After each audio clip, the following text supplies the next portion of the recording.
Good afternoon, good morning to everyone, and welcome to today's discussion on best practices for responsible chemical and waste management in companies and SMEs.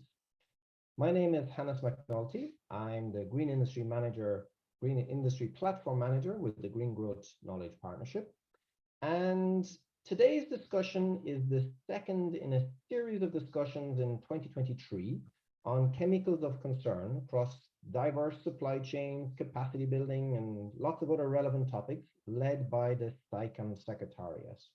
Now, just a reminder that the first discussion was on integrated chemicals and waste management in the lead up to the 5th International Conference on Chemical Management, especially on national systems, industry actions, and also SDG implementations. These being the three dimensions that are, we'll say, key in the programmatic framework that is envisaged to be adopted at the International Conference on Chemical Management. Now, it's worth mentioning as well that the recording of that first discussion is available on the Green Forum Community of Practice, and I believe there will be a link now shared in the chat where you could access that as well if you want. To remind you that this community of practice was set up in 2020 when SICAM established, in fact, 4 specific communities of practice, one on highly hazardous pesticides, one on chemicals in products, or there was also one lead in paint, and then there was a 4th one, chemicals and the Sustainable Development Goals. Now, all of these let's say communities of practice and their associated activities did come to an end in 2022. However, the SICAM Secretariat is aiming to continue all of the great momentum that was achieved with a single all-inclusive community of practice on chemicals and waste management in partnership with the Green Growth Knowledge Partnership. So this chemicals and waste management community of practice has been set up on the Green Forum, like the 4 previous ones, to host ongoing active knowledge exchange, kind of before, but also, of course, after discussion sessions like this one today. Now, what I'd like to do next is probably the most important, is to introduce our presenters for today. We have Branko Dunjic, who is Director of the Cleaner Production Center of Serbia, and we have Sherry Weibel, Senior Director, Strategy and Global Affairs with Responsible Care. Now, our 2 presenters will be providing a lot of background today on the topic in hand, and they will also be leading a discussion, hopefully with all of you here today, to, let's say, answer your questions, react to your feedback. And to facilitate all of this, we really would like to ask you to be very active in the chat box. I mean, this is your opportunity to engage in a very, very active conversation with our 2 very important experts and to have your say, to give your feedback. So please do actively post your questions, your queries in the chat box throughout today. Now, what you won't be able to kind of speak out loud, so all of your interaction will just be in the chat box, but we will take it into account and we will respond to everything that goes in there today. So without further ado, what I'd like to do is hand over to Branko, who will give us a bit more context to the discussion here today. Branko, I believe you can kind of add a little bit more flavor to get the conversation flowing. So if I may, I'll hand over directly to you. Thank you, Branko. Thank you, Hannes. And please let me know if you can hear me well. Thank you. So today we are here to speak about management of chemicals and hopefully help people to understand what is it, why it is important, what are the benefits of managing chemicals well, and how we can do it. And since we want to have as much time for discussion as we can, I will really go quickly through the slides. But before, just to say, I'm unfortunately for me, I'm rather old.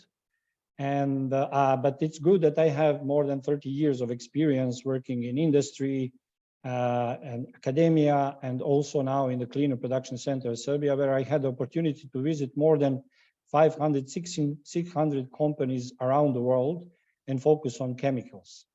My personal education is that I'm a polymer engineer, and I was working in synthesis of synthetic resins and plastic manufacturing and production. So I kind know what I'm talking about and why it is important to understand what is the sound management of chemicals.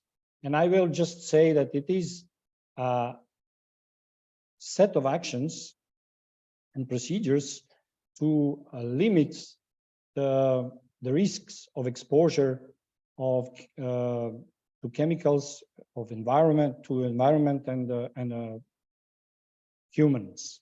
So it includes prevention, so replacement of or phase out of dangerous chemicals with benign ones, reduction of usage of chemicals, which is important for small and medium enterprises, and elimination of all the risks. So this is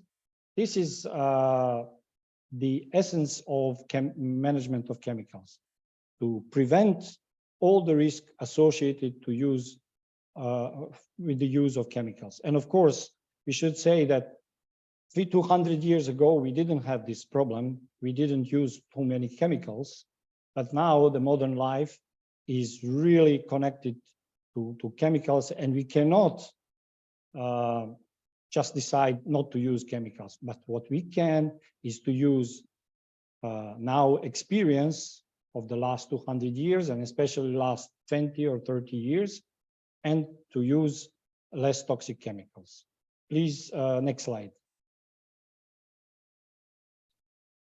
Why companies should manage chemicals in a sound way? Why we should care about chemicals?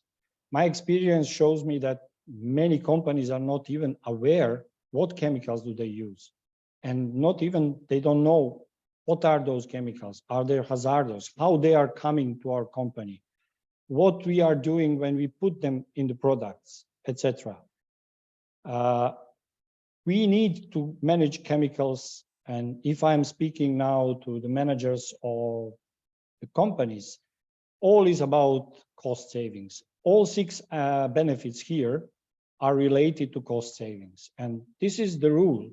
Whenever you are doing a good thing on a longer term, even on medium term, you are doing good for your profitability. Because if you comply with the law, if you maintain positive reputation, if you protect your health of your employees and your clients, and minimize environmental impact, you achieve cost savings. Next slide.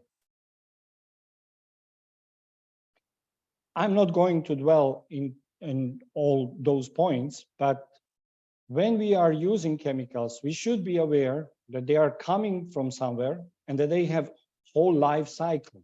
Some of you are probably familiar with life cycle analysis, but managers and workers in companies, they just receive the barrels of chemicals and they don't care about, or maybe they don't know, they don't have time to know where is this coming, this chemical is coming from. So we have to really find all available information, how we get this chemical, how it is transported to our company, how we are using it to produce other chemicals or to use it to formulate our products, how it will influence our consumer, our clients, and what's going to happen at the end of the life of this. All of those questions may seem complicated, but it's very necessary for us to know in order to increase profit margin and to reduce risk for environment, for our workers, for our client, and for our business. Next slide, please. Here on next few slides, I'd like to say that for all of you coming from government, from NGOs, from academia, and especially from business, there are very, very useful tools that you can use to manage chemicals. And here, as you all know, we have artificial intelligence, we have Google, but I wanted to really focus your attention to something which is tested and tried and credible information. So there is, I like this platform on the left-hand side.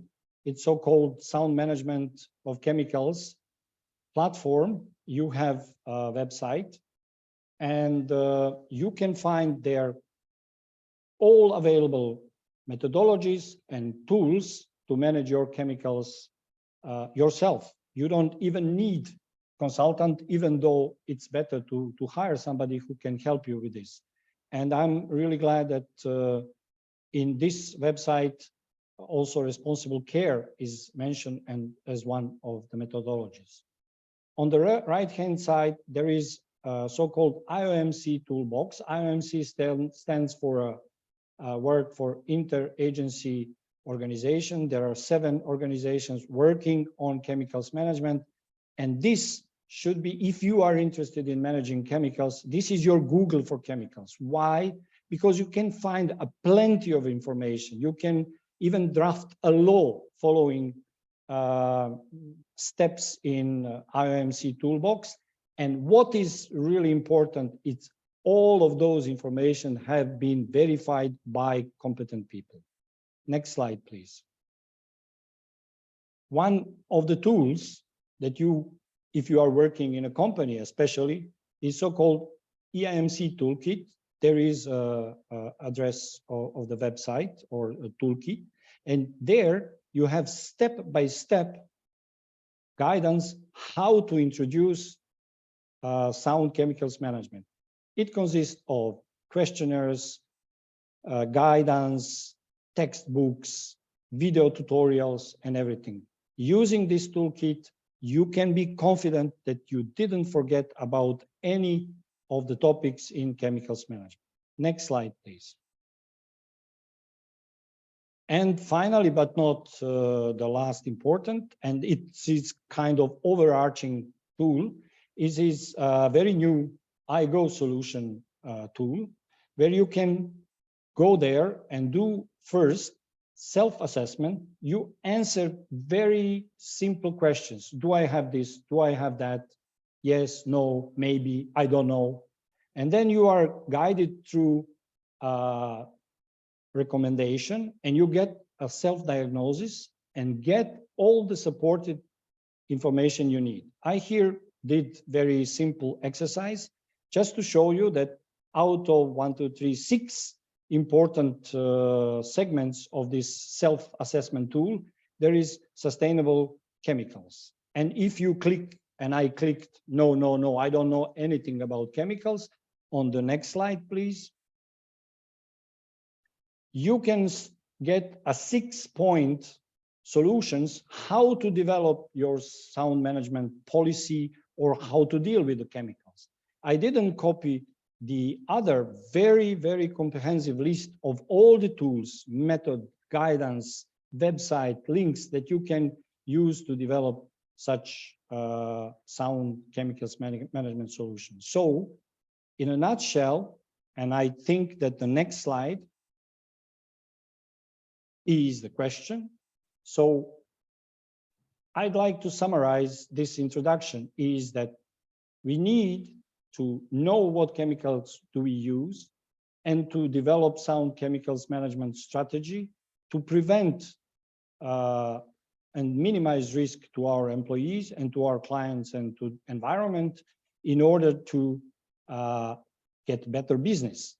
And to do that, I hope I presented you a small fraction, but a very good tools that you can use if you are a business, if you are a manager, or if you are an NGO or some other interested party, you can find everything you need about the chemicals. And it brings me to the question 1, and we would like to know, and if you can, you should answer this question. What methods or technologies have you found the most effective in managing the risk associated with chemicals and waste management? It can be, so please put whatever it comes to your mind. We would like to hear your experience. But you can also ask the question if you wish, and we will be happy to answer. And if you applied any of methods or technologies, did you see any result, positive or negative, positive, neutral, or so? So with this, I close and I give the floor to Hannes to maybe further explain the work. Thank you very much, Branko. And it's a very, very good introduction. In fact, quick, and you really managed to summarize it all very well. We have this question up on the screen, and I'm really going to encourage everybody who's there today to have a think about it and to put your feedback on this question into the chat box. Maybe you are a company and you can say, yes, we have tried methods or we've implemented technologies to manage the risks. Or something that Branko said earlier, which I thought was really important, is to consider a lot of companies probably aren't even aware of what chemicals they're using. So they're really just starting the journey. So for example, if you're a company that says, you know, I've never actually really got into this whole thing of chemicals management, what should I do next? Tell me more. That also can go into the chat box. And of course, if you're not a company, but an organization that works with companies, we'd like to get your insights as well into the chat box. Now, I'm going to suggest, in fact, to kind of get the ball rolling on this particular discussion, because Branko, I think we can really get into this in a little bit more detail. We have a poll question that we can actually put up for the audience. And I think this could make a good starting point. So let's put up that poll question so that we have it on the screen. We let everybody have their chance at answering it. We'll just leave it up for a minute or two so that you can all just kind of give your answer as quickly as possible. In the meantime, I think, Branko, one of the things that's important here, and I want to come back to that point I made, that many companies are not even aware of what chemicals they're using. If we talk about technologies, if we talk about methods, where can we kind of point companies to just even start understanding what they're using as chemicals? I mean, from the most basic starting point that can exist, what would you suggest to them to kind of do as a very first step to understand the risk that they could potentially be facing without knowing it? Yeah, it's a complex question. I mean, it should be simple, but it's complex. It depends from which region or country you are coming from. If you are coming from the region or country where there is a strong chemicals regulation, then you will, of course, be forced to do an inventory of the chemicals. But normally, you should get all those information from your suppliers in the form of material data, safety data sheet. So I would say it would be the best if you create a small team, 1-2 persons, one from the purchasing department, one from production, and maybe research and development if you have somebody. And then you go through the list of all the materials that you are getting and mark those who are chemicals, following criteria that first, how much money do you pay for it? Why you are using it? And is it hazardous, and whether it poses any threat to your company, and whether it should be kept under special conditions. Yeah, that's what I would suggest. No, I think it's good, because my feeling is that that's a point at which many companies are at this stage in time, is really the first steps. I mean, this even lack of awareness, what we're doing is very, very complicated. Now, I think it'll be interesting to see the result of the poll. Maybe we can just pull up the result of what came out of the poll there so that we can see. And this is already, I mean, perhaps this is the first, this already answers our particular question. What comes up here, Branko, as you can see, is that the vast majority say the key challenge they have is the lack of knowledge and expertise, which would probably confirm that, yeah, many don't even know where to start. Now, what we have here as well is the cost. One of the things you said is that being kind of implementing chemical and waste management practices can save costs. And yet the audience here seems to be saying that, well, a challenge is actually the implementation cost. So even if it's going to save them money, they think it's going to cost too much money to implement. I think let's keep up this result for a moment, but maybe you can kind of answer that particular one or reassure people that, sure, it costs money to address this, but the cost savings are probably much more beneficial. Yeah, I'm not surprised, to be honest, with this with this result, but it's true. You know, chemicals are really difficult to manage. I mean, not difficult to manage, but nobody pays attention. For example, everybody knows about energy efficiency because you see it on the bill, etc., etc. And you have one or two energy suppliers, and you use electricity, you use fuel, or I don't know, gas or something, and it's pretty straightforward what you have to do. But if you are a chemical producer or a formulator, you may use hundreds of chemicals.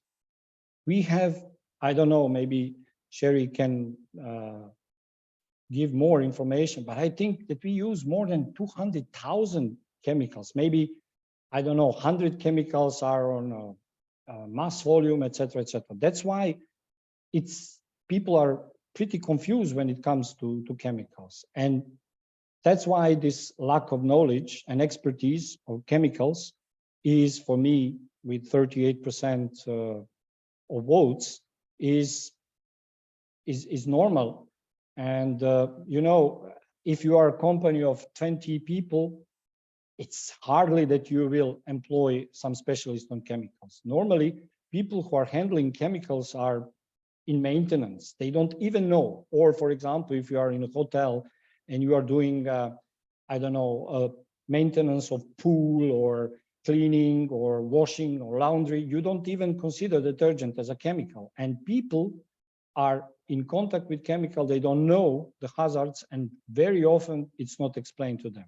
And the cost, of course, I can share with you our experience from, for example, lead in paint project, where people know that lead-free paints are completely possible, but lead-containing pigments are much cheaper than lead-free pigments. And there, you only have legislation and to enforce the legislation.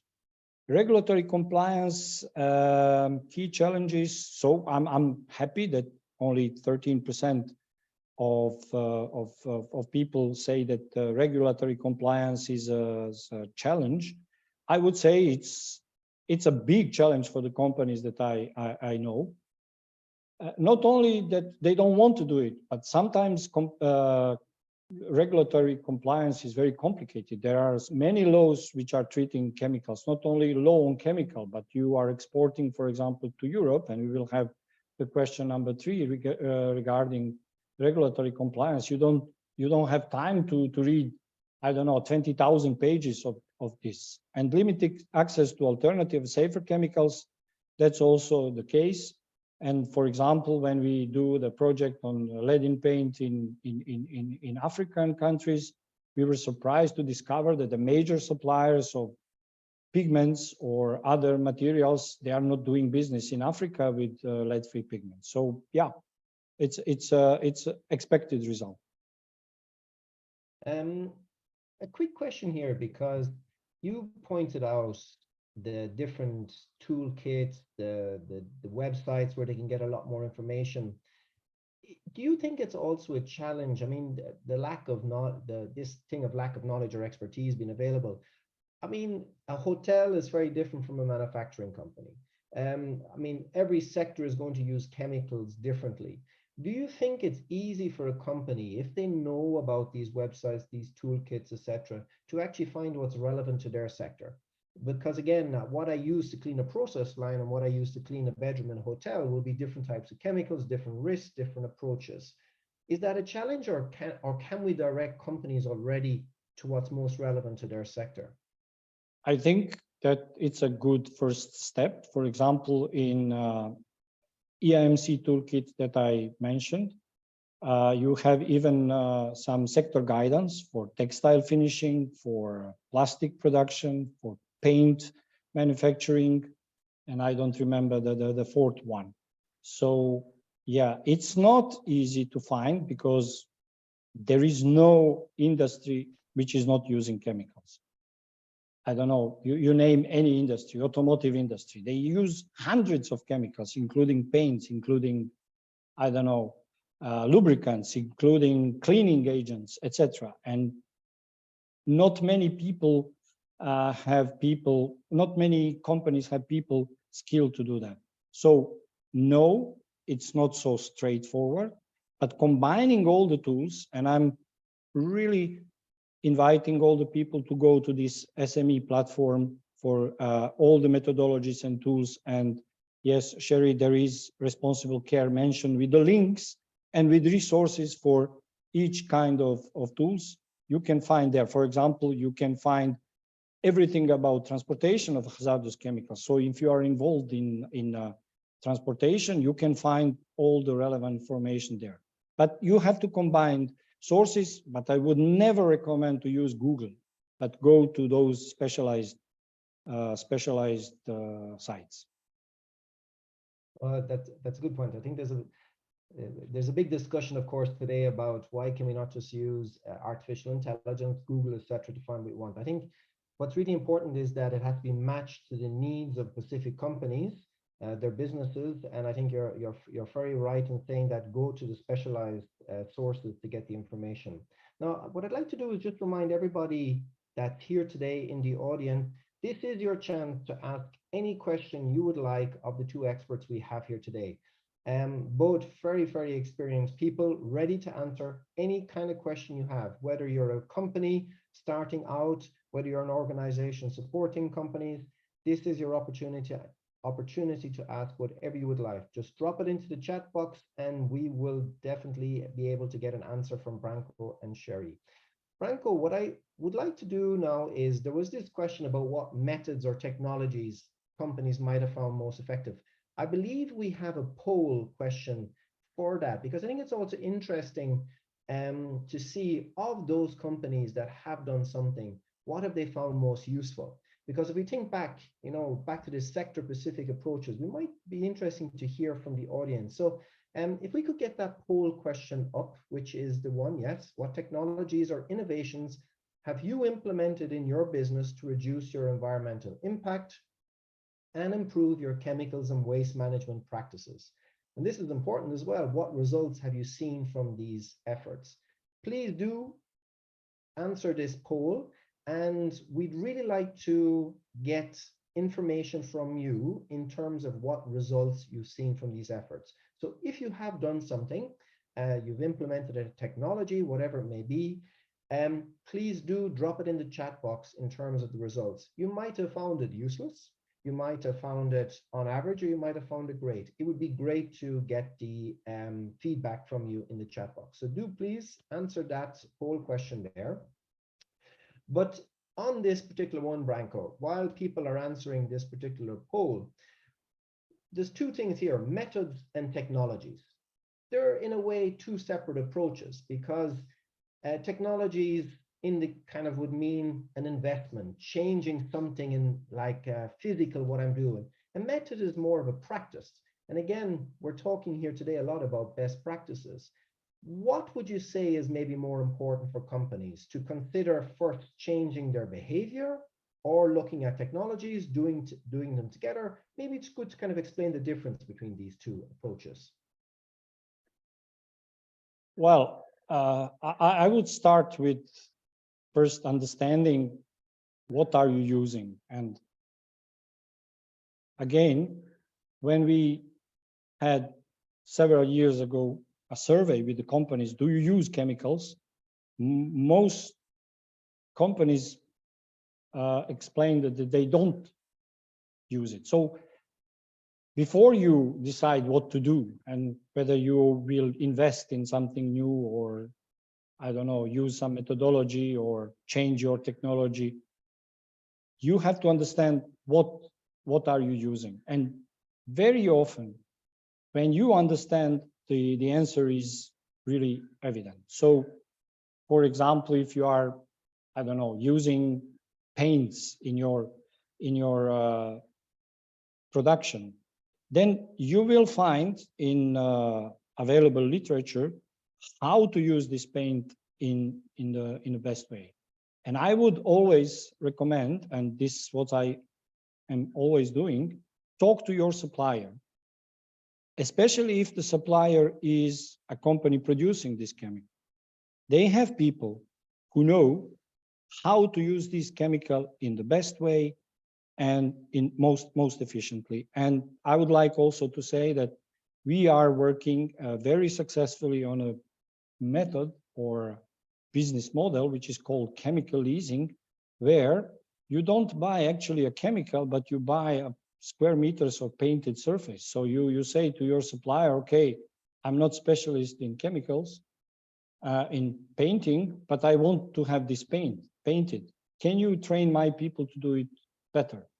So I don't know if I explained to you, but it doesn't have to involve really major investments. And I wouldn't go immediately to some technology changes before I exploit all the opportunities that I can do without major investments. No, I think it makes a lot of it makes total sense. I mean, understand what you're using before you try to change it. Yes, let's close the poll here, and we'll see what kind of results we get from that, because I'm quite keen to see here what people came up with. Interesting here, I think, is, as you see, recycling or reuse of waste materials. I think this would probably make a lot of sense to you, Branko, because it's maybe on the simpler side. You don't have to treat chemicals really as a separate topic. You can talk about it as a waste material. This idea of, we heard earlier that alternative and safer chemicals are a challenge. They're not enough there, and yet we see that people are introducing these as an alternative. Renewable energy sources, less so as an option. Looking at these poll results, what would your kind of initial reaction be in terms of, are people going about this the right way? Could they actually go more focused in a specific direction than they currently are? Well, I'm not really convinced that those who answered recycling or reuse or waste materials are really coming from industry, because using spent chemicals is not so straightforward. And sometimes even legislation does not define what chemical can you use. But on the other hand, this is a very good strategy, and I would encourage that. So if you are producing, I don't know, if you are using solvents, it pays off to invest in, I don't know, 50,000 euros to buy a distillation machine. Then you really save cost on purchasing new chemicals, new solvents, and transportation of spent solvents. You don't spend money to treat hazardous waste. Implementation of sustainable production processes. Of course, now there are many processes which are new, and here we can even talk about energy efficiency, because you cannot. There are new, I don't know, distillation columns. There are new mixers. There are new measuring devices, etc., which are really good. So I'm not surprised that people are saying that using this. And use of alternative and safer chemicals, I think it's a wish list, because that would be great that for each chemical we can find a safer alternative. But unfortunately, there is very limited number of safer chemicals and alternatives. right now, it doesn't mean that we should not try to do it. Sometimes we don't just have information what is available in a marketplace, and there I didn't get this. I didn't get this site, but there is. I don't remember, but it's a marketplace where you can type in your. I will try to find out what chemical do you use. You enter your CAS number or some other number and index, and then you get what is available on the market. Yeah, that's and renewable energy sources. Yeah, it's not only with chemicals. I think with the prices of electricity and gas going up, I think, and the prices of equipment for example, photovoltaics are going down, and much more experience in each country. I think we should really we should be increasing renewable energy sources. Branko, there's a question. What I'm going to do is I'm actually going to turn to Sherry here, because there's a question that came in from the audience. Who should identify the methods and technologies for sustainable environmental sound management of chemicals within a given sector? Should it be more regulatory bodies or companies? Now, you're coming from the responsible care perspectives, and I think this is an interesting question, I think, to bring you into the discussion now as well.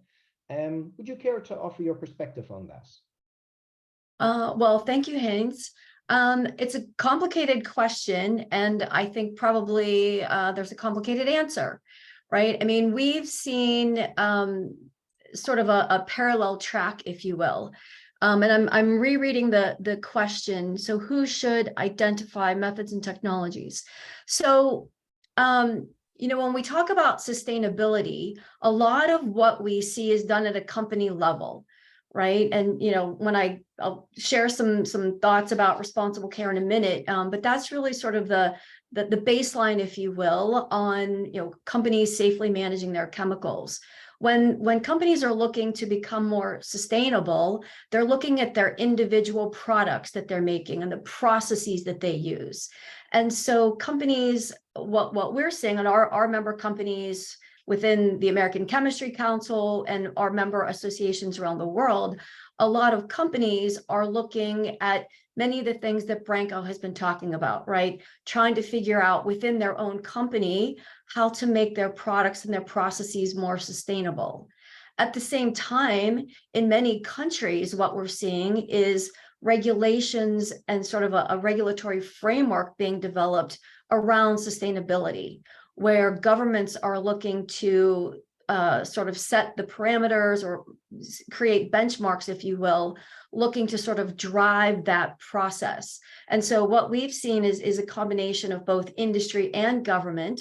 Ideally, those two stakeholders will work together, right? In an ideal world, as governments are looking at, you know, regulating particular sectors within their economies, they're talking to the industry stakeholders, right? To the companies that are making these products and the companies that are using them to figure out what makes most sense in each of those particular sectors and in their individual economies, because it may vary, right? I mean, ideally, regulations are aligned across borders, but in some cases needs to be tailored to their specific circumstances. So hopefully parties are working together to ensure the best outcomes in any given economy. Thank you, Sherry. And it's something that I think is very important to mention, because at the end of the day, there's generally a big gap between industry and policymaking. I mean, this gap of understanding, they don't speak the same language, they have different perspectives, they don't understand each other a lot. And I think you're very right. By working together, they get a better understanding. Otherwise, the policymakers look like they're against industry, and industry are trying to just think of the market. But I suppose bringing together will actually overcome this communication gap and help them speak a little bit more the same language and come to solutions more effective solutions that won't distort markets, are easily regulated, etc. So no, I think a very, very important point, which I think actually, having brought you in at this stage, why don't we introduce the audience to responsible care? I think you probably have a few slides that you can share. And I think at this stage, why don't we let people know a little bit more about what you do? So please, I'll let you give a quick introduction there, if you don't mind. Okay, great. Well, thank you. And hello, everyone. It's great to be with you today. So what I'd like to do is tell you a little bit about the origins of responsible care, sort of why it came to be, talk a little bit about the key elements of the program, and then I'd like to sort of share with you information about a self-assessment tool that we're developing for responsible care with the goal of bringing more companies into the initiative. So next slide, please. All right, so what is responsible care? So responsible care is the chemical industry's comprehensive environmental, health, safety, and security improvement initiative. So it's both an ethical framework and a set of program elements intended to drive excellence. Now, the success of the program, and when I talk about the success of the program, I'm really referring to industry's ability to deliver on its commitment to improve performance. It really relies both on individual companies and the associations that manage the responsible care initiative in their respective geographies. Next slide, please. All right, so this slide identifies a number of commitments that our industry has made under responsible care. And so in addition to improved performance, these include engaging our stakeholders so that, as we were just talking about, we can understand their concerns about our industry operations and our products. We're talking about promoting transparency so that we can build trust with our stakeholders, and really working with our commercial partners to extend responsible care throughout the entire value chain. Next slide, please. So how did responsible care start? Well, back in the 1970s and 80s, there were a series of high-profile events which culminated in the most influential process safety event in our history, when about 40 metric tons of methyl isocyanate was released from the Union Carbide plant in Bhopal, India in December 1984. So as a result of that incident, the Canada Chemical Producers Association launched responsible care in 1985. Next slide, please. So this slide just gives you a little bit of information on the growth and the evolution of the program. So after the program was launched in 85 in Canada, responsible care was adopted by the American Chemistry Council in 1988. And then this was followed by a proposal to form the International Council of Chemical Associations, and then adoption of responsible care across Europe in the early 1990s. A key action that happened in the growth of responsible care, recognition of the program in the 1992 Earth Summit's Agenda 21 report really led to rapid growth around the globe for the remainder of the decade. And I'll talk about some of these other milestones in upcoming slides. So next slide, please. So the International Council of Chemical Associations, or ICCA, has created a number of documents and program elements to really guide the initiative. And one of those is the Responsible Care Global Charter. So the charter was launched in 2006, and this charter is really designed for individual companies which pledge to implement responsible care in their operations globally. So the charter does not supersede local responsible care obligations, which may vary from country to country. But what it does do is it reminds companies to extend responsible care commitments through their operations worldwide. Now, company CEOs will sign the global charter on behalf of their entire organization, and the ICCA does maintain a list of those CEOs, and it's available on our public website. Next slide, please. So the global charter sets out broad commitments for responsible care companies. So when a CEO signs and pledges to implement responsible care, these are the 6 elements that they are pledging to uphold throughout their company. So a corporate leadership culture that supports and advances responsible care, safeguarding people and the environment, strengthening chemicals management systems, influencing your business partners, all of your stakeholders, engaging those stakeholders. As I said, we want to build trust. And then, of course, contributing to sustainability. Next slide, please. So then in 2019, the ICCA Board of Directors really acknowledged the important role that chemical associations play in their members' ability to really implement the global charter. And so what they did is they created a global charter for national associations. And this really recognizes the shared responsibilities of both associations and individual companies in achieving responsible care's goals. Next slide, please. And so from an association's perspective, one of the most important documents that ICC created is the list of responsible care fundamental features for an association. So these 8 features that I've included on this slide really provide the framework for a responsible care program in any given country. So when a new program is launched, all 8 of these fundamental features may not be fully implemented at the outset, but rather as a program evolves over time, more fundamental features are implemented based on guidance and timelines provided by ICCA. And I should note that the fundamental features are not designed as a one-size-fits-all framework. So individual associations may have to modify and tailor the program, of course, implementing all of these 8 fundamental features to meet their local needs and requirements. Next slide, please.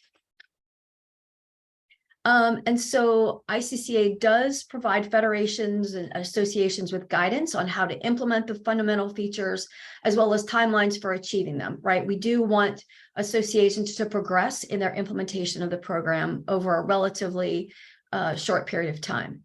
So working in conjunction with their member companies, each association determines how best to implement the fundamental features. And of course, we've translated this information into a variety of languages, and I've included some of those on the screen. Next slide, please. So here's where we are today. Right now, we have responsible care being implemented in nearly 70 economies around the world. So we're not everywhere yet. We still have some work to do, but we've made significant progress. Next slide, please. Okay, so now what I'd like to do is tell you a little bit about the responsible care self-assessment tool. We are developing this tool as one of many that the Responsible Care Leadership Group provides to our member associations. And the tool is, as I said earlier, is really intended to bring more companies, particularly small to medium-sized companies, into the initiative. And so the way it works, there are 4 maturity levels of responsible care implementation, which companies may use to help them improve over time. So it's a set of 100 questions that a company will answer. And the tool really helps to identify where the gaps are in a company's responsible care implementation. Tips are provided at the end of taking the assessment to really help a company fill in the gaps in their responsible care implementation. And as I said, specifically designed for small to medium-sized companies, because what we've heard is that many of those firms don't have the resources internally to implement the responsible care program. And this gets back to the conversation that we were having a little bit earlier, how do companies get started? Looking to implement responsible care, we feel that this tool will really help companies walk through the program to figure out where they're sort of working towards responsible care implementation and where there might be some gaps. I should note that we've developed a guidebook that accompanies the tool, and we're now developing an online platform that will help deploy the tool globally. We are going to launch the tool publicly at ICCM 5 at the end of September in Bonn, Germany. Next slide, please. And just one final few words about responsible care and sustainability. Critical component of responsible care, of course, is environmental health and safety, but industry stakeholders are also working to enhance sustainability and sustainable development in manufacturing, from products to processes and technologies. And chemistry is really at the intersection of driving that progress across sustainability's three key dimensions, so environmental, social, and economic. And we see responsible care really as being the framework that allows the chemical industry to really contribute to the global sustainable development goals. And of course, the self-assessment tool that I mentioned, there is a section there, questions which enable a company to link their practices directly to the 17 sustainable development goals. And so I think that's my last slide. These are really just some of the key features of the Responsible Care Program. Hopefully we'll give you a good sense of the initiative, that we feel it is really instrumental in helping the chemical industry to responsibly manage their chemicals, their processes, and their products. And I believe we have a question. All right, so second discussion question for the group. What are some potential areas of responsible care that you believe could be compelling and relevant to your organization's operations and goals? So Hans, maybe I should turn it back over to you to lead our discussion. Thank you very much, Sherry. And actually, I think we have another poll question for the audience, which will actually help us get an idea of how many people know about responsible care or not. And I think that will direct the conversation as well. So this is a very, very simple question to everybody in the audience. Please, everybody, do answer this particular question, because we'd like to understand how familiar you are with responsible care as a framework for chemical management. So this will help a lot guide the conversation to see how much in depth we need to bring this conversation. So we'll leave it up for a minute. Actually, Sherry, maybe if I can ask one starting question. Sure. This might be interesting, I think, for the audience, with your self-assessment tool, which I have to admit looks very interesting.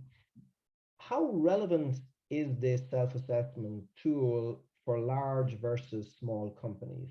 Is it designed for any company size in any sector? So if I have 100 employees or 1,000 employees, I can do this self-assessment and it will be, adapted to my abilities, so to speak, or my knowledge. Maybe you can give me a bit more insights there. I think that would be interesting for the audience. Yep. So thank you for the question. The tool is designed for all companies that are implementing responsible care.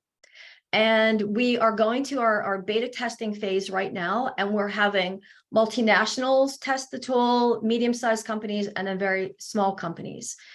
Because we want it to be useful and fit for global purpose for companies of all sizes. Multinationals that use the tool will be able to look at their responsible care implementation at various facilities they have around a given country or around the world. Small to medium-sized companies can look at, of course, a smaller subset of their companies or locations, production facilities. And then, very small firms will be able to use it as well. So really designed for companies of all sizes. Okay. And in terms of how much time it would take a company to do the self-assessment, is this something they should prepare for, or they can just sit down and do it over a period of time? Yeah, what's involved in actually doing this? I mean, should they even have an expert on hand to walk them through? Well, as I said, we've created a guidebook which goes through all 101 questions and really gives a little bit more background information, tips on how the tool works and what companies can expect. In terms of how it works, so a company that's interested in using the tool would go to their local association to get access to the tool. You can take the tool, fill out the questions all at one sitting, or do a chunk of them, stop, come back, go back to the tool and finish it at your convenience. it would probably take a few hours. It is 101 questions, and we do want companies to be thoughtful as they put those answers, respond to all the questions. But the idea is that, the outcome will be, as I said, tips. So if a company is at the very early stages of implementing responsible care, they would probably, get output indicating that they're maturity level 1. They'll get tips from the tool to help guide them to how do they improve their implementation to get to the next level. And the idea is that a company will use the self-assessment or take the self-assessment once a year so that they can internally monitor how they are progressing in their responsible care implementation, so they can see their progress over time. Okay, no, that's very good. Let's actually first have a look now at the responses to that poll, because I'm actually curious to see how many people know about you and are aware. So I think, yes, you can see these results here as well, Sherry. I think it's safe to say that the minority are very familiar with responsible care. There's probably an even mix that don't know anything about it, or maybe have vaguely heard about it.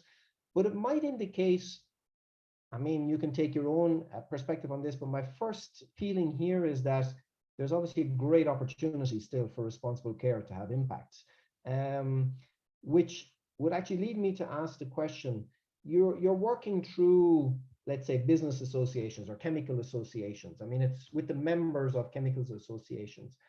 How successful do you find working with the associations?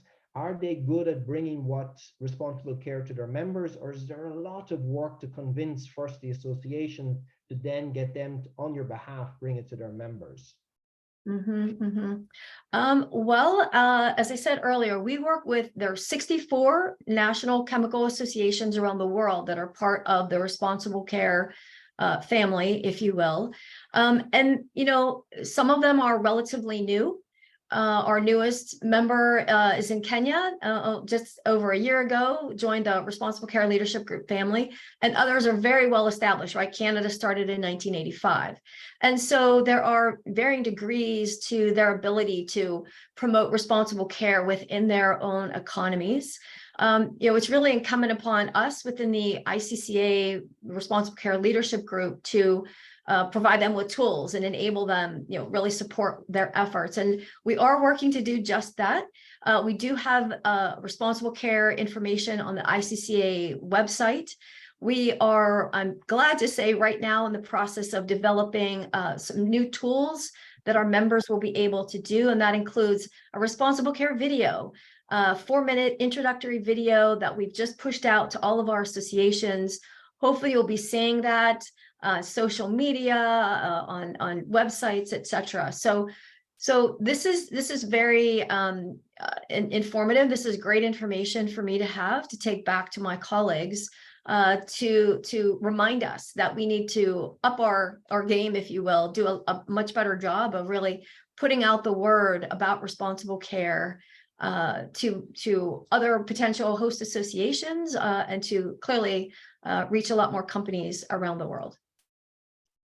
Well, here's a quick first question for you from the chat box, which might help as well. Are your tools and materials accessible freely for all? I mean, is there any kind of cost involved? What do people need to invest here? Right. There's of course that depends. I mean, we have information. The self-assessment tool is free to take. To belong to a responsible care association, whether or not there's a cost is going to depend on the country in which you're participating, right? There is a fee to be a member of the American Chemistry Council, and responsible care is a requirement of all of our members here in the United States. In most other countries around the world, responsible care is voluntary. And whether or not there's a fee to become a member of an association is up to that association. So that's going to depend, but certainly to implement responsible care and to use all the tools that we provide, there is no cost to that. Okay, I think that's obviously very interesting for anybody keen to get involved. Actually, kind of sticking with the same topic here, maybe about the challenge of getting companies interested in this, because ultimately it is about convincing companies. Branko, I mean, from your experience with working with companies and maybe the kind of, well, we've heard about the challenges that they encounter, but convincing them to take on a new approach, convincing them to get engaged, we call it in a program. Responsible care, we call us as a kind of a programmatic approach.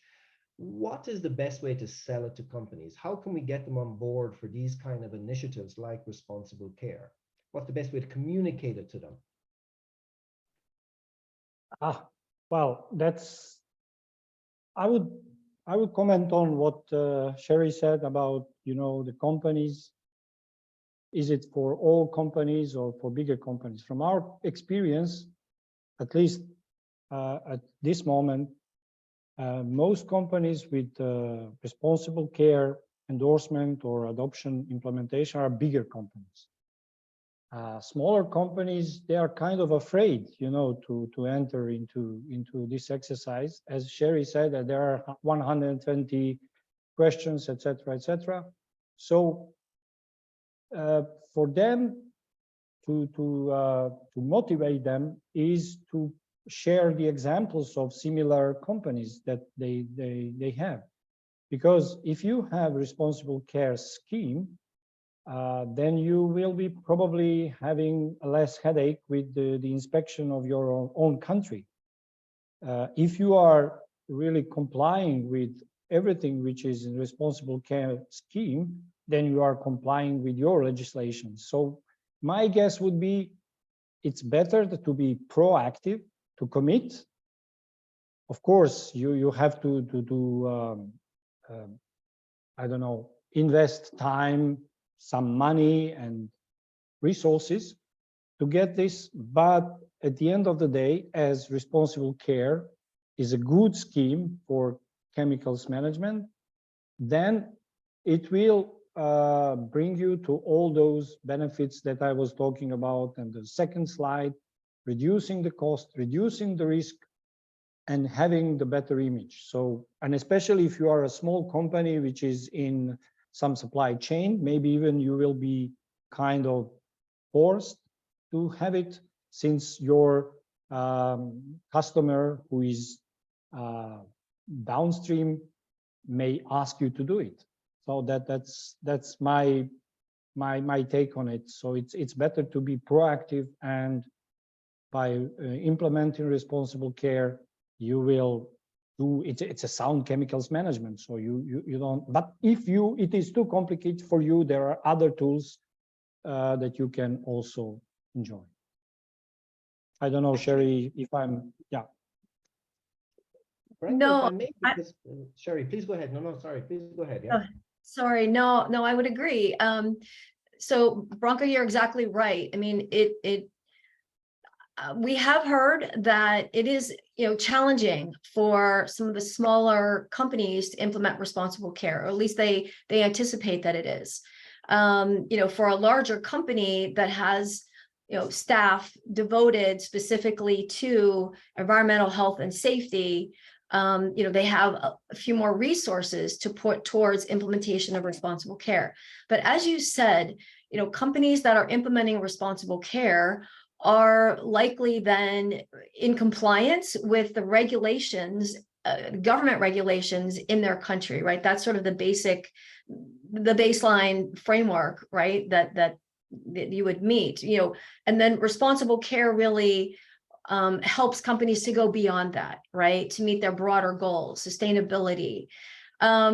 And so we have made an effort to make it easier for small to medium-sized companies to implement responsible care in their own companies. A lot of what we do a lot of capacity building, and we do that through our local associations, those 64 associations around the world. They do a lot of training in their countries on the local requirements, whether it's regulations. We do a lot of training on GHS implementation, safe transport of hazardous goods. all the factors that any company needs to pay attention to make sure they're being good stewards, right? The products, processes in their companies, and protecting their workers, the environment, et cetera. And so, as I said, we've created this responsible care video. We are about to launch the self-assessment tool, and we really are looking to try to provide that sort of that assistance or that support, if you will, for the small to medium-sized companies, because we want to bring as many as possible into the initiative. But we do recognize that it can be a challenge. Maybe building on this, Sherry, it was actually something that Branko mentioned when he used the word kind of customers and suppliers. Does responsible care build this into its approach? So, for example, that if you have a large multinational company, they take the responsible care as an approach for them. Does that then require them to go and work with their suppliers? Because very often, if I, as the customer, incentivize my supplier, that's when they might take it on board as well themselves. So is there anything within responsible care that creates that stronger relationship between buyer and supplier? Mm-hmm. Yes, absolutely. So one of the feature, one of the features of our global charter, right? One of the elements specifically talks about working with all of your stakeholders, right? And as a responsible care implementing company, one of your goals is to spread the ethic to your distributors, to your suppliers, right? Because we want to spread that ethic through chemical industry players, stakeholders throughout the supply chain, if you will. Here in the United States, we have what we call a partner program, which is part of our responsible care initiative, where we have partners, distributors, transport companies that themselves are responsible care participating companies. They report their performance metrics. They get audited every 3 years, just the same as our chemical producers do. We are working, we have a pilot project that we're doing with our association in Colombia right now. And one of the tools that they developed as part of that project was a tool to help transport companies figure out exactly how they're doing in terms of implementing responsible care as they're transporting hazardous goods. Again, identifying the gaps, figuring out where the shortcomings are, and trying to fill those gaps to make sure that we're being safe as we move our chemicals. So we are looking to develop tools to make it easier for associations around the world to incorporate their supply chain partners into their program. But yes, we want it to be spread as far and wide as possible.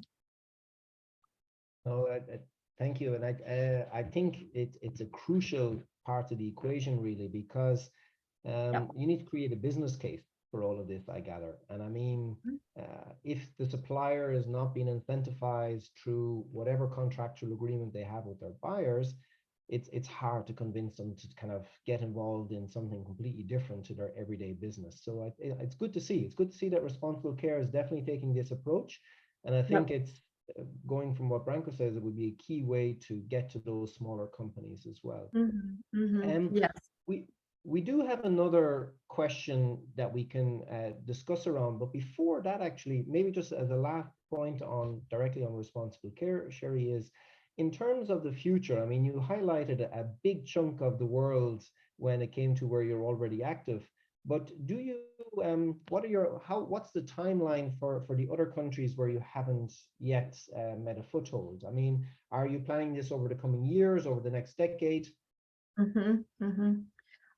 Well, yes, from the map that you saw, clearly we still have part of the world to achieve responsible care implementation. Really, our efforts at this point are focused on Africa, right? We have a relatively small footprint in Africa. We have 4 associations there. We're in South Africa, Morocco, Egypt, and Kenya. And so we are working to identify new host associations in other countries on the continent. I will say that it's not a quick process. It can be It can take several years for a host association to develop the basic fundamental features, to have those put in place, actually launch a responsible care program. So it does take a bit of work, but we are doing a lot of outreach through our existing associations in Africa to other potential host associations, because we would like to expand there. Of course, there are other parts of the world as well that we still have to approach and establish responsible care, but Africa would be our priority there. And while you were speaking, a comment came in on the chat box, which is very related to what you just said, in fact. Okay. It was from Belachu, I think he's in Ethiopia, perhaps. His question, or sorry, her question, I don't know, male or female, what are the requirements to be a member of ICCA for a national chemical association? Perhaps you could expand. You were already starting to answer it in your comment, in your response there, but maybe you could just expand a little bit for them as well. Sure. So within the International Chemical Council Association, right, there's something called the Responsible Care Leadership Group. So ICCA, the International Council for Chemical Association, right, that does, it represents the chemical industry globally, right, with the United Nations, SciChem, et cetera. And it does a lot of different activities. One element of ICCA is the Responsible Care Leadership Group, right? And we are made up of 64 chemical associations around the world that are implementing responsible care in 69 economies. In order to join the Responsible Care Leadership Group, someone would have to actually implement or launch a new responsible care association in their economy, right? And so we're not currently in Ethiopia. So what that would entail is us identifying some entity there that would want to host a responsible care program. And we would work with them. As I said, we've got the 8 fundamental features. We've got, big guidance documents and mentors that would help the potential host association to establish those parameters, right? The basics of a responsible care host association.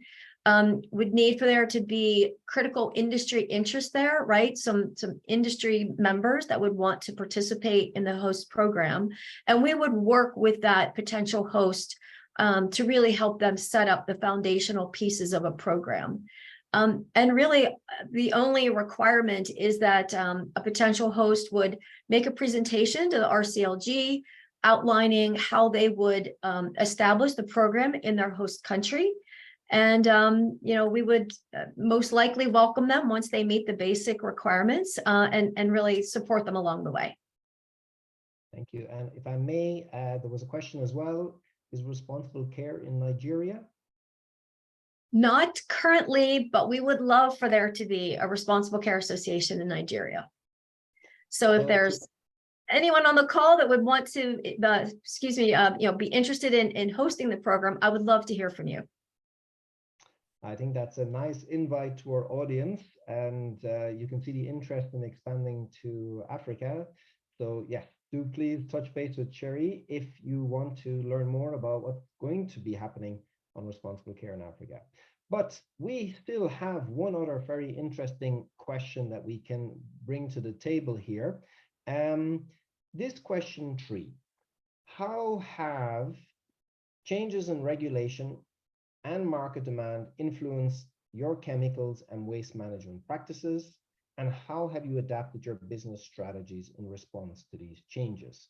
Now, Branko, I believe you could give a bit of a background to this question, because what influence regulations and market have currently, from your experience, probably quite different in different parts of the world as well.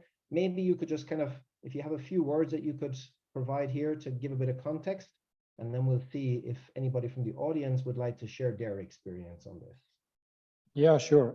I'm no legal expert, but working with SMEs, and I invite Sherry if she has something to share with the audience regarding these questions. I didn't prepare the presentation for that, but I have to say that this is the the most important question for our clients, when I say clients, those are companies, SMEs.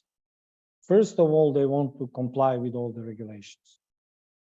And in chemicals, I have to say, I don't know if it's good or bad, but I don't know if our listeners and our attendants know that the most complex and most comprehensive legislation ever in every aspect of life is a chemical legislation. And when I say this, this is REACH, European legislation. I don't know how many tens of thousands of pages it has, but some historian said that since Hammurabi law, I don't know, back in, I don't know how many thousands of years until now, this is by far the most complex legislation ever voted in any part of the world.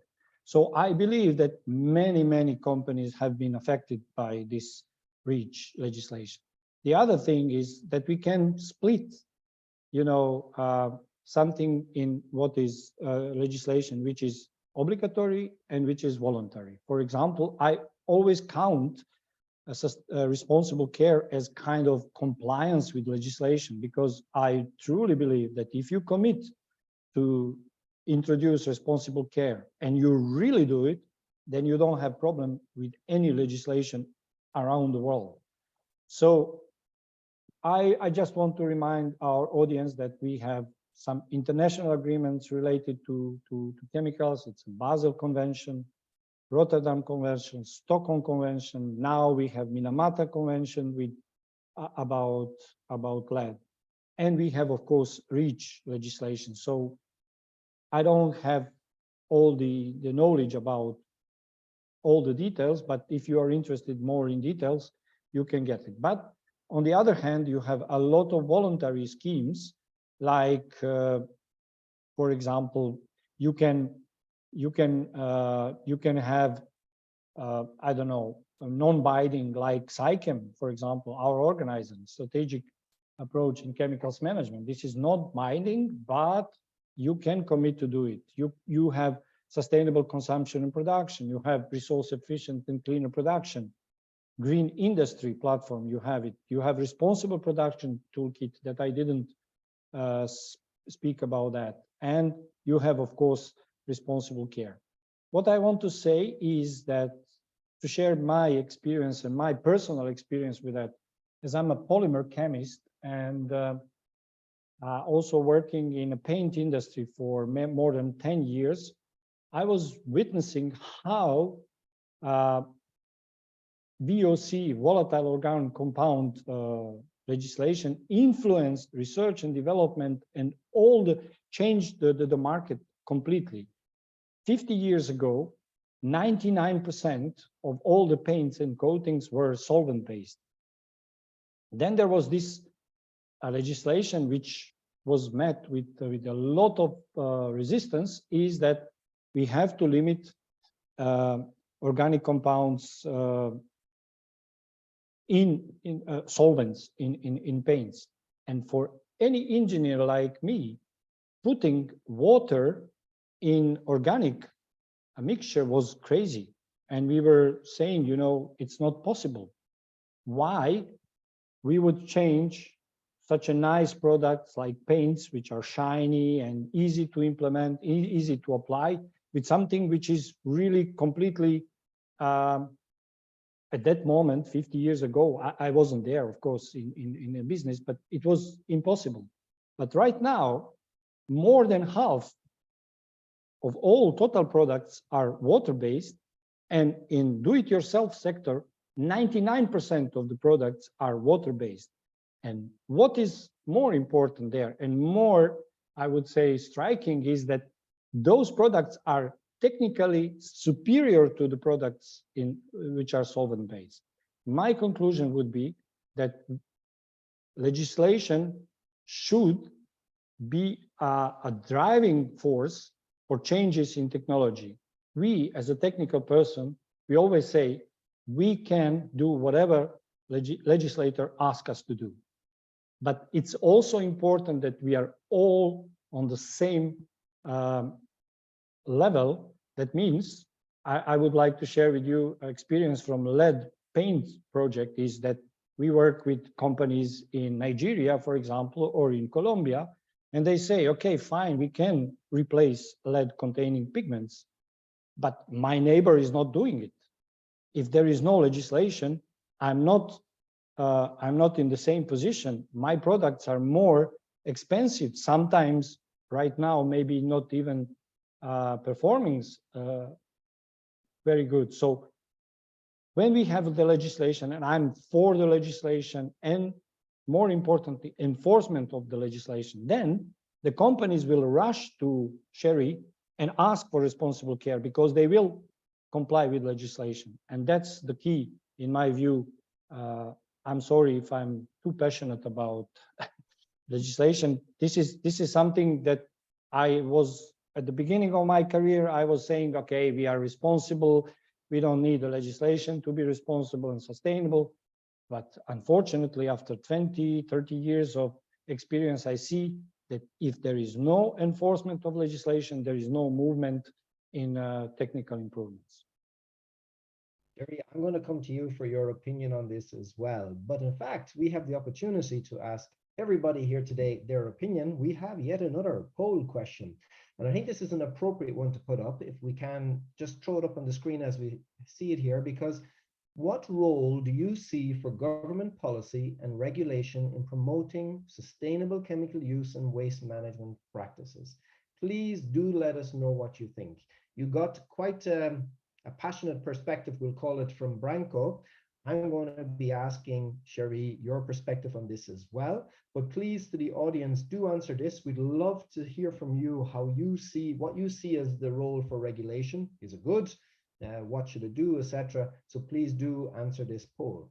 Sherry, over to you. I mean, you're working with a kind of, we call it a voluntary initiative, but I think, as Branko says, that helps bring about, let's say, compliance with regulation, but also potentially helps drive new types of regulation that might be missing in a country. Perhaps you could offer your perspective on this. Great, yes. Well, I'll use the example of Colombia, right? The end of 2021, Colombia passed legislation, their new regulatory framework, right? And this was part of their OECD accession. And as I mentioned earlier, we're doing a pilot project there, and we have 3 elements of that pilot project. Each element of the project supports implementation of a different aspect of the new regulatory framework in Colombia, right? So the first element looks at their adoption of the GHS, right? So now all industries in Colombia are to be implementing the GHS. And so we've supported through the Colombian Association a lot of training. We've developed materials and tools to help industry really understand what the GHS is, how to implement it in their companies, and how it's useful to them, right? How it helps them. There was also part of the legislation that talked about better protecting the environment and the health and safety of workers. And that, of course, is responsible care fits right in there. And so we've developed some tools to help companies look at their performance and actually measure their performance in terms of health and safety of their workers and their internal processes. That's also where we develop the tool for transport companies to ensure they're really looking to improve their performance in safely transporting hazardous material. And then the third element really addressed the new component of the Colombian law that is encouraging circular economy, right? In Colombia, they're looking to drive a more circular economy. So what we did through the pilot is we developed a set of circular economy related performance metrics that they're being piloted right now by 2 companies. The first 5 of them will be looking to introduce those into all the affiliated companies in the Colombian Association to really help them advance in their circular economy performance. And so this is just an example of how as Branko said, right, the two are really kind of linked. Responsible care can be looked at as a means to really help implement and drive new regulations or existing regulations in a country down to the industry. And hopefully that will also give industry the opportunity to engage with those regulators, to share with them what it is that's working for them, where their challenges are in implementing new regulations, or really to provide input as those regulations are being developed, to make sure that they're attainable. And so we've really seen our ability to really help implement those regulations, if you will, through responsible care. Thanks, Sherry. And actually, we had a question just a few minutes ago in the chat from Bella Chu, who asked, is a government body like an Environmental Protection Agency, can a government body like an Environmental Protection Agency be a host for responsible care? And I think this actually ties in exactly what we're discussing here. How does responsible care support the regulatory side of things? So what we'll do is, if you bear with me, I just want to say, while Sherry is giving the answer, can we get the result of the poll up on the screen so that she'll be giving her answer and we'll see the results at the same time. So Sherry, for you to answer that one quickly, if you may. Well, that is a great question. I've never been asked that one before. I can say that we currently do not have any government hosts of responsible care. I'll have to take this one back to my colleagues. We'll have to think about this one, but that's not to say that it can't happen. And I would certainly be interested in engaging with the participant from Ethiopia to see how we could work something out to try to expand responsible care to your country. So thank you for the interest. And thank you. And in the meantime, we have the results of the poll, which give quite an interesting result, because it seems that the audience don't agree with you that regulation, our governments would say should be regulating. It seems that there's not a big taste for bringing about chemical management through regulation and enforcement, is what I'm taking from this poll result here. I think it's quite interesting, because most people say that, okay, the government policy should really be promoting international cooperation and collaboration, more of a general discussion rather than really doing enforcement. We have a couple of minutes left for the webinar overall. And I think this is an interesting way to conclude. I mean, your perspective on this, you've both been quite clear regulation is important. So how do we go about changing the mindset around this? It just shows what a big challenge we have to work with companies and organizations to demonstrate that regulation is the way forward here. Branko, would you like to go first? Yeah, thank you. Well, change the mindset. It seems to me it's an eternal process. We are trying to change mindset for people, I mean, everywhere. For me, it's clear. You have to demonstrate that it pays off at the end of the day. No other, at least if you're talking to business. You can appeal to, humanity, to tolerance, to, I don't know, planet and everything. But if you don't see it in your pocket, then at least in a current economic setup, there is no way to change anybody's mind.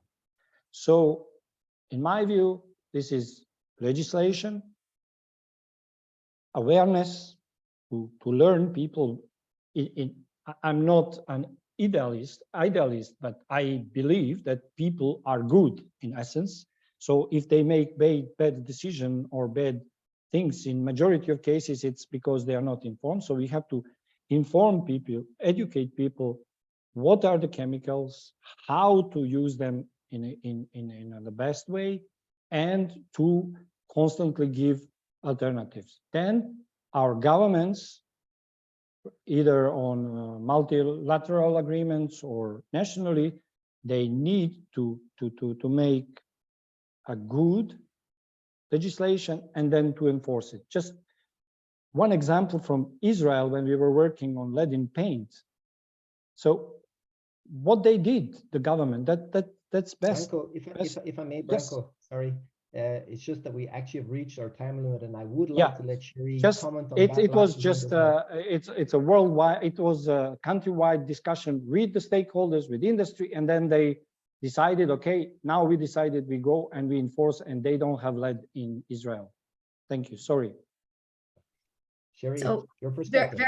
Yep. So very quickly, I would say, I agree with Branko. What we would like to see is at least the basic global regulatory framework set up in each country, right? Because without that, then there is no incentive to ensure that all producers, users, consumers are safely managing chemicals, right? And what we want to avoid, and we need to make sure it doesn't happen, is some of those, those incidents that were happening back in the 70s and 80s, which actually led to the creation of responsible care.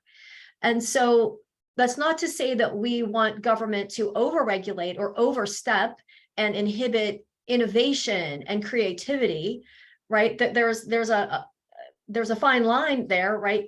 Companies don't want to be overregulated, but we do see a need for there to be the basic chemicals management framework in a country to ensure that countries know exactly what chemicals are in their country, who's making them, who's importing them, exporting them, right? As Branko mentioned earlier, the inventory, implementing the GHS, some of the basic foundational pieces that are really critical to safe chemicals management. And as representing the chemical industry, we want them to be made and used safely. So the basic framework's needed. Thank you very much, Sherry. And with that, we have reached the end of our time limit for this particular webinar, or discussion more so. I want to thank you both, Branko and Sherry, for what has proven to be a very, very interesting conversation. I think both your perspectives and the information we got from the audience has been really, really valuable and worthwhile. I think we can also safely say there's interest in Africa for responsible care. And for everybody in the audience, we will be sharing both the information from the recording from this session, the information, the slides, but also how to get in touch with responsible care for any interest you have of connecting with them for, let's say, deployment in Africa, but also other countries. Thank you also to the behind the scenes people from DGKP and UNEP, very, very much appreciated. And with that, I would like to bring this discussion to an end. Thank you especially to the audience, and looking forward very much to lots more, I suppose, discussion on this in the community of practice, which hopefully you all are aware of on the Green Forum. Definitely much more information will be available there, and the discussion, of course, can continue. So this is not the end of the overall discussion, just this particular one here online. Looking forward then to seeing you all in the Green Forum, and with that, wishing you all a lovely rest of the day. Thank you very much. Goodbye. Thank you very much. Thank you very much for everybody. Thanks.